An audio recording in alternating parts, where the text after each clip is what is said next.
Welcome to News Today with WDW News Today. I'm Tom Corliss. Here now the news for August 28th, 2020. Walt Disney World has announced their modified Halloween happenings throughout the Magic Kingdom for this upcoming fall season, including the option to wear costumes for the first time ever outside of Mickey's Not So Scary Halloween Party. From September 15th through October 31st, you're sure to fall in love with the Magic Kingdom Park all over again. You'll soak in the aura of autumn with Main Street USA dressed in fall decor and other seasonal offerings. Of course, Halloween is the fall holiday, and there'll be some bewitching surprises this year, including a special Halloween-themed cavalcade with Mickey, Minnie, Pluto, and pals wearing their favorite Halloween costumes. And Disney, if you don't use the Boo to You soundtrack, we're not coming. You may even spot those rascally chipmunks Chip and Dale in costume over in Frontierland, and look for other Disney character friends dressed up and riding the horse-drawn trolley down Main Street USA. And speaking of costumes, again, get yours ready to bring some Halloween party fun to the park this year for the first time ever. Guests of all ages can wear your funniest, Disneyest, most creative costumes during regular operating hours from September 15th through October 31st. As an important reminder, costume masks are not permitted for adults, only children younger than 14 years old. In addition, all guests are required to wear approved face coverings during their visit. Before you arrive, be sure to check the Know Before You Go page and costume guidelines. In addition to all of that, guests will also be able to find new food and beverage items at all 4 Walt Disney World theme parks, including the all-new Madame Leota sipper. That's right, Madame Leota. Right out of the Haunted Mansion in sipper form. Here you're seeing photos we took, not the press images. These are photos we took today because we found Disney's food photographers out photographing it. So now we have photos to share with you of what this looks like in person. There you go. As for what special treats and eats you'll find at each park, well, you can check out the Fall Food Guide at WDWNT.com. With the upcoming walkway and bridge to the Magic Kingdom from the Grand Floridian nearly complete, new directional signage has been added to the entrance of the park.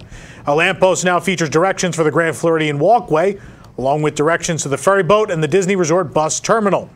The arrow points at the dock that is currently under construction, as the completed walkway will lead guests to that general area. However, we have seen a temperature screening tent and temporary ramp set up near the monorail station. The tent has now been expanded to cover the entire sidewalk. It previously was only on the side section away from the main path. This entrance for the pathway is temporary while construction is finished on the docks in front of the Magic Kingdom. The ramp will lead Grand Floridian guests into the monorail station, which they can then exit towards the Magic Kingdom. There'll be somewhat odd of a way to get to the park from the walkway to provide guests with some extra shade. The lime-flavored Dole Whip is back at Pineapple Lanai at the Polynesian Village Resort, and it's as refreshing as ever. If you're at the Magic Kingdom and you want to beat the heat or looking for a break from the sun, you just take a monorail ride over to the Polynesian and grab that lime Dole Whip, which Dole Whip lovers say, and I quote, is better than regular Dole Whip. It's $4.99, and you can even get it with a souvenir tiki bowl for $9.99. Even with some projects being indefinitely postponed or modified at Epcot, it looks like at least one job is resuming. We spotted construction crews on the demolition site of Innoventions West, suggesting that work could soon resume. The building was scheduled to be demolished to make way for the Journey of Water and the park's new festival center. Last month, Disney confirmed that they were making changes to the plans for that festival center, possibly downsizing the scale of the project. When the Epcot experience reopened, I guess back in July, the model of that festival pavilion was removed. But the poster of World Celebration that shows that building is still there, and also there's several little vignettes during the film in the Epcot experience that do still show it. Other projects have been suspended for now, including the Our Shared Story refurbishment of Spaceship Earth and the Mary Poppins-themed Cherry Tree Lane expansion of the United Kingdom Pavilion. Meanwhile, new permits suggest that work is about to resume on Project Gamma, which will be the overhaul of Innoventions East, bringing a new counter-service restaurant and redesigned mouse gear to the park, as well as on barges for Harmonious, Epcot's new nighttime spectacular. So all in all, a lot of work resuming at Epcot, things back in full swing outside of those few canceled projects. Construction continues on the structure we reported on 2 weeks ago at the end of Kilimanjaro Safaris at Animal Kingdom. It since has received some considerable improvements. As to what its purpose is, we're still unsure, but we can confirm it now has a porch and an awning, possibly to keep the door area dry during Florida's notorious afternoon thunderstorms and cool in the summer. The metal barrier behind the structure is also a new development. It's unknown if it's to keep the area from flooding with water or to add dimension and bring the structure into the focal point. The windows and doors are still completely shuttered, so it's still up in the air if this will be functioning or just a facade. Although a scheduled completion day is not known yet, we're keeping our eyes and ears open as to what exactly this house is. The lights of the Disneyland Resort are back on, and they're as dazzling as ever. And when the sun begins to set at Disney parks across the globe, guests are dazzled by the lights that fill the land, streets, and attractions of each park. In fact, it was Walt's favorite time in the park, as he said himself, and was also quoted in SpectroMagic. While both Disneyland Park and California Adventure Park have been closed since March 14th due to COVID-19, seeing the lights back on has brought hope for the park's future. With the lights back on at Disneyland Park's Main Street station and California Adventure's entrance, the beauty and magic of these parks at night is once again showcased. Disneyland and California Adventure have not announced official reopening dates, but the Disney Parks Experiences and Products chairman Josh D'Amaro stated in a recent interview that the company is ready to reopen the Disneyland Resort theme parks as soon as California guidelines allow. The Downtown Disney District is currently in its phased reopening. Disney's Halloween Festival is back at Disneyland Paris from September 26th through November 1st. The Disneyland Paris website has been updated with details on the activities, character greetings, and decor that'll be abound with the start of the season. Given the current health and safety guidelines, offerings are understandably limited this year, like selfie spots for socially distanced character experiences in lieu of a traditional parade. In any case, we're happy to see another Main Street decked out in pumpkins. The fan-favorite musical stage show, The Lion King Rhythm of the Pride Lands, returned to Disneyland Paris on August 15th. However, the show has been suspended until further notice after all performances were suddenly canceled on August 25th. The reason initially given for the cancellation was technical difficulties. However, this comes on the heels of the cancellation of Jungle Book Jive at the Studios Park. According to fan site Loopings, 2 cast members tested positive for COVID-19, as was confirmed by a Disney spokesperson. It's rumored that there may be another outbreak of COVID-19 amongst these performers, but it's still unconfirmed. Even though crowds are an inevitability at the Tokyo Disney Resort, the Oriental Land Company has released a sort of helping hand to avoid congestion at the resort's most popular stores. Guests in Japan like to shop. Not every store is listed, only the most popular ones.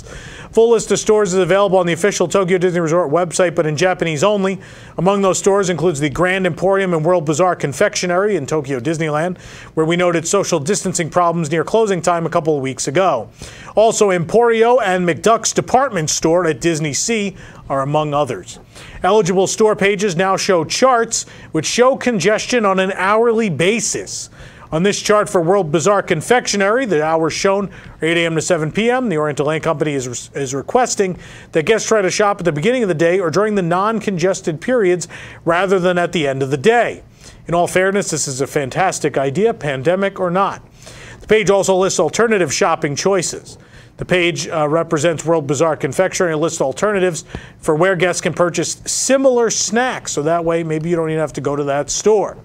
Even though the pages are only in Japanese, the information is handy nonetheless for estimating when stores across the resort will be congested.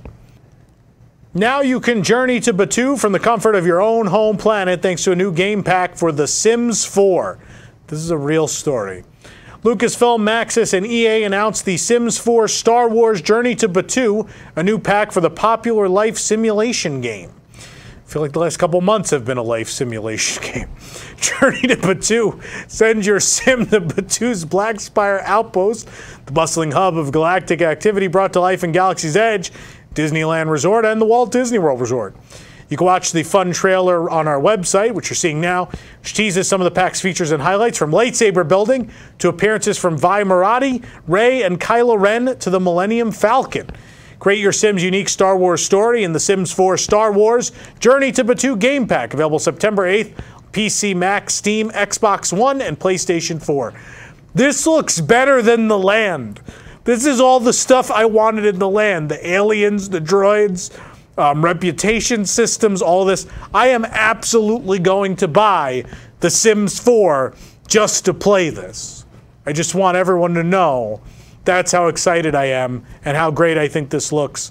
And I have a feeling it's going to overshadow the land in some ways. Maybe not Rise of the Resistance, but I think at least the rest of the land. With pumpkin spice season upon us, it only makes sense that the new scented Mickey Mouse Halloween candle would show up at Walt Disney World. The wax candle comes in a white ceramic holder decorated with pumpkins and Mickey ears and Halloween treats. Before you decide if you have to have this, we should warn you that this is not for half-hearted pumpkin spice fans. The scent could be, it's very strong, very strong. We could smell it coming in the store, and they're not even lit. The candle retails for $19.99. We found it at the Emporium at the Magic Kingdom, as well as World of Disney at Disney Springs. Thanks to a new collaboration by Star Wars and Target, you no longer have to travel to Batuu to get your hand on Galaxy's Edge merchandise. Man, between this and The Sims, why would you even go to Hollywood Studios? New toys, apparel, and other products inspired by Galaxy's Edge are now landing this week at Target in the United States with the official launch of the Galaxy's Edge Trading Outpost Collection. StarWars.com gave us a first look at some of the latest items coming to Target. Target.com and the Target app, starting at 12 a.m. Pacific, 3 a.m. Eastern on August 30th. In Canada, the Trading Outpost Collection will be docking at Toys R Us soon. They still have Toys R Us? Come on. It's not fair. I love Toys R Us. I grew up there. The collection has over 100 products, including toys, apparel, home goods, and more. Along with the products you're seeing now, you can expect a variety of customizable droids, an elegant power and control lightsaber inspired by Savi's workshop, and much more. Check out everything coming to Target over on our website. I will say, arrived in the mail this week, and I haven't had time to build it yet, is the Resistance Transport from Rise of the Resistance, the Lego set. And I'm very excited about it. It comes with little minifigs of Lieutenant Beck and R5. Very excited. For more information on these stories and more, head on over to WDWNT.com. If you're enjoying the show, be sure to like this video, subscribe to WDW News Today on YouTube for more great content, and click the bell for notifications. Also, make sure to hit select all notifications so you never miss an episode of the show. Also, make sure you like this if you appreciate the fact that I never have time to build Lego sets because I'm always working. For the worldwide leader in Disney Parks news, this is Tom Corlett saying enjoy the rest of your today and have a great, big, beautiful tomorrow. And I hope you have the time to build Legos, because I don't. I'm not bitter or anything. Hi everyone, I'm Cosmic Chris Reed, inviting you to join my co-hosts and I every Monday at 9 p.m. Eastern on WDW News Today as we chat Disney Park memories, food, and Imagineer our own attractions, restaurants, hotels, and more. Share your stories with us in the YouTube chat. Plus, listen to WDWN Tunes at the same time to hear some Disney Park music paired with the show topics.